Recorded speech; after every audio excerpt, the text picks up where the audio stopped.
नर्मदे हर। नर्मदे हर। तो आप सभी मित्रों का स्वागत है फिर से हमारी नर्मदा परिक्रमा के एक और एपिसोड में। और हम लोग हैं अभी मैया नर्मदा की पैदल परिक्रमा में, और ये है शूलपाणी का दुर्गम क्षेत्र।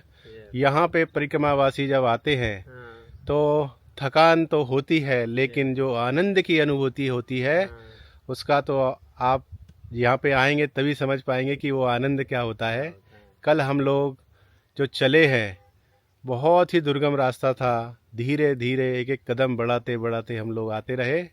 और आज के इस वीडियो में हमारे ये जो परिक्रमावासी हैं उनका कुछ बैकग्राउंड या कह सकते हैं उनकी कहानी बताएंगे कि किस तरह से ये परिक्रमा में आए हैं, और साथ में हमारी भी बताएंगे कि भाई हम लोग कैसे आए यहाँ पे। तो आप लोग विगत कई दिनों से देख रहे हैं कि हम लोग नर्मदा परिक्रमा कर रहे हैं पैदल पैदल। हमारी कोई शक्ति या सामर्थ्य तो नहीं था कि हम लोग पैदल चल सकें। जैसा कि आप सभी को पता था कि हम लोग बाइक से आना चाह रहे थे, तो ऐसी इच्छा जगी माई की, ऐसा चमत्कार हुआ कि बाइक से आते आते हम लोग फिर पैदल निकल लिए। और जो इच्छा थी मन में, जो हार्दिक कह सकते हैं, जो उमंग लग रही थी कि क्या पता कभी पैदल कर पाएंगे या नहीं कर पाएंगे, क्योंकि यही उम्र है। हालांकि अभी रास्ते में जितने भी लोग मिल रहे हैं वो ज़्यादातर तो ओल्ड एज ही है, लेकिन क्या पता हम लोग जब ओल्ड एज के हों तब कर पाएँ या नहीं कर पाएँ, इतनी शक्ति सामर्थ्य रहे या ना रहे। लेकिन जो मन में इच्छा थी वो मैया ने पूरी कर दी और हम लोग आ गए हैं। और अभी शूलपाणी के इस दुर्गम क्षेत्र में चल रहे हैं। यह दुर्गम क्षेत्र ऐसा है जिसका नाम है सतपुड़ा रेंज, और सतपुड़ा की ये पहाड़ियाँ बहुत कठिन है। और शूलपाणी लगभग 10 से 15 दिनों में क्रॉस होता है। जो भी परिक्रमावासी यहाँ आते हैं, बड़वानी के थोड़े दिन बाद से ही शूलपाणी लग जाता है, और उधर पूरा गुजरात, पूरा जो महाराष्ट्र है वो पार करके गुजरात में जब पहुँच जाते हैं, थोड़ा क्षेत्र गुजरात का भी आता है, तब जाके ये पूरा शूलपाणी का जो पर्वत श्रृंखला है वो ख़त्म होती है गौरा कॉलोनी में जाके। तो अभी हमारे साथ में एक और प्रभु जी हैं जो कि बरमान घाट से आए हुए हैं, बीच वाले, और ये मैया के किनारे ही रहते हैं। हालांकि अभी बालाघाट में इनका निवास है, और इनकी भी एक अद्भुत कहानी है यहाँ पे जब आए हैं। तो अभी इनसे पूछते हैं कैसा क्या है इनका। तो प्रभु आप बताइए कैसे आए हैं नर्मदा परिक्रमा पे। नर्मदे हर। नर्मदे हर। परिक्रमा वासियों को और जो घर में हैं उनके लिए सबको नर्मदे हर। नर्मदे हर जी। रहने वाले बरमान के हैं, लेकिन अभी 26 वर्ष हो गया है, 26। तो बालाघाट शिफ्ट हो गए हम। अभी हमारे पिताजी वगैरह वहीं करेली में रहते हैं, बड़े भाई हैं वो भी करेली में रहते हैं। तो हम लोग अपने बच्चों को लेके बरमान से बालाघाट शिफ्ट हो गए हैं जी। तो हम तो ड्राइवर आदमी हैं, कहीं इधर कहीं उधर घूमते रहते हैं। फिलहाल अभी लॉकडाउन के पहले से हैदराबाद में रोड में ये डंपर हाईवा वगैरह चला रहे थे। तो अचानक से अभी हमारा घर में आए, थोड़ा साड़ू भाई एक्सपायर हो गया था जी, तो उस सिलसिले में घर को आए थे। तो तो हमारा बच्चा है 26 उसका एज है जी। तो उसकी हार्दिक इच्छा थी कि नर्मदा परिक्रमा करना है उसको खुद को जी। लेकिन वो बंधन में बंधा हुआ है। कुछ दुकान उकान है उसका, तो वर्कर लोग भी हैं। जी वो जी। बोला कि यदि मैं दुकान छोड़ के जाता हूँ तो दुकान को कौन संभालेगा। तो घर में ऐसी ही चर्चाएं चल रही थी। उसकी हार्दिक इच्छा थी क्या करूँ, जाऊँ या ना जाऊँ। अचानक उसने हमको बोला, पापा जी नर्मदा परिक्रमा करोगे क्या। तो हमको 2 मिनट के लिए कुछ समझ में नहीं आया। हाँ। तो फिर थोड़ी देर बाद हम बोले हाँ ठीक है, ओके चले जाएंगे। कर लोगे पापा जी बोले। मैं बोला कर लूँगा। 3 बार पूछा उसने। दीपेश नाम है, दीपेश सिंह राजपूत जी जी। पापा जी पक्का कर लोगे परिक्रमा। मैंने कहा हाँ कर लूँगा। अब बोल तो दिया, बोलने के बाद दिन भर सोचते रहे मन में, कभी पैदल चले नहीं। गाड़ी का स्टीयरिंग संभाले हुए हैं जी जी। एक्सीटर दबाते हैं, क्लच दबाते हैं, ब्रेक दबाते हैं, पैदल कभी चले नहीं। कर पाएंगे कि नहीं। अब बच्चे को बोल दिया, लेकिन माँ की जो कृपा, वहाँ से चल दिए। बच्चे ने दूसरे दिन 2 घंटे में बैग तैयार वैयार किया, बालाघाट से भेज दिया हमको।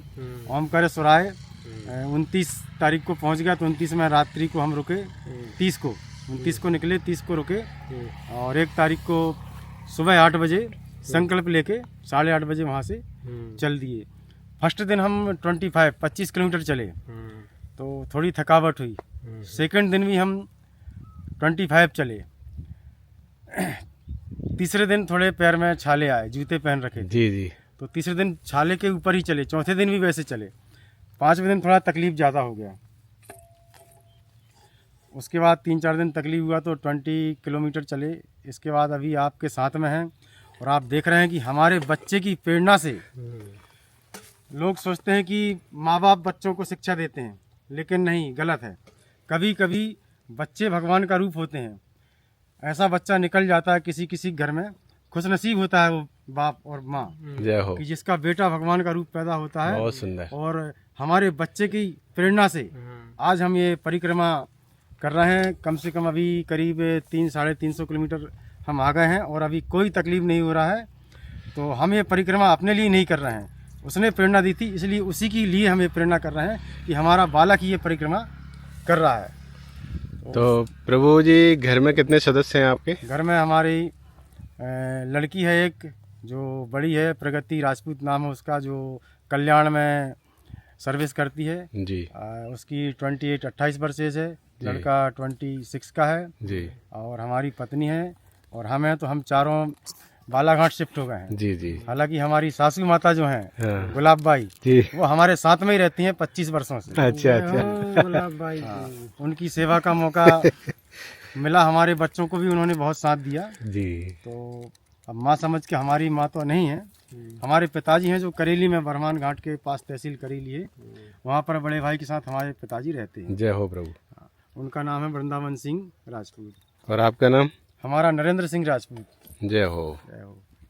वृंदा मैया की जय। तो जैसा कि आप लोगों ने देखा कि किस तरह से एक्सपीरियंस है हमारे परिक्रमा वासियों के, और कोई ना कोई की कोई ना कोई कुछ ना कुछ कहानियां हैं।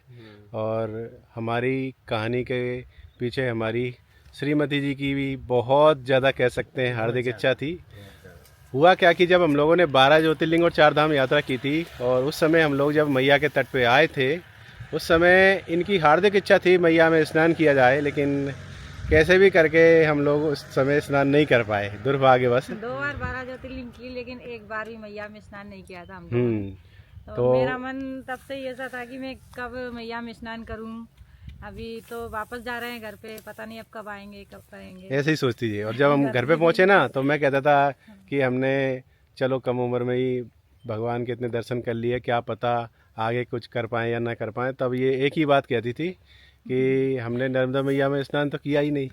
इस तरह से मैं सोचता था यार क्या करें क्या नहीं करें। तो मैया ने ऐसी कृपा करी, ऐसी करी कि अभी ज़्यादातर हम लोगों को जो स्नान करना पड़ता है मैया की कृपा से, वो मैया में ही करते हैं। मतलब उस समय जो नहीं कर पाए, उस वजह से हमें अब लगातार 4-5 महीने तक स्नान करना पड़ रहा है। और एक और प्रभु जी हैं हमारे साथ में, ये अशोक नगर के निवासी हैं, और ये भी बहुत ही सरल स्वभाव के, आनंद देने वाले और बीच बीच में अच्छे अच्छे डायलॉग छोड़ने वाले और इनके साथ भी हमारी परिक्रमा बहुत अच्छे से चल रही है और डेली वीडियो आता रहेगा। होता क्या है कि सूलपानी में बहुत कम रेंज मिलती है।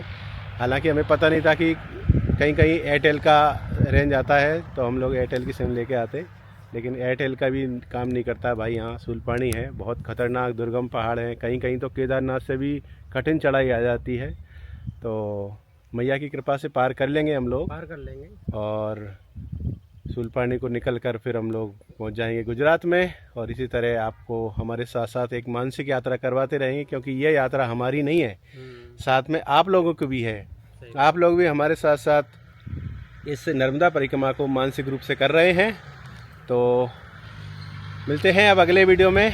आज के वीडियो में इतना ही। आप सभी को हमारी ओर से नर्मदे नर्मदे हर।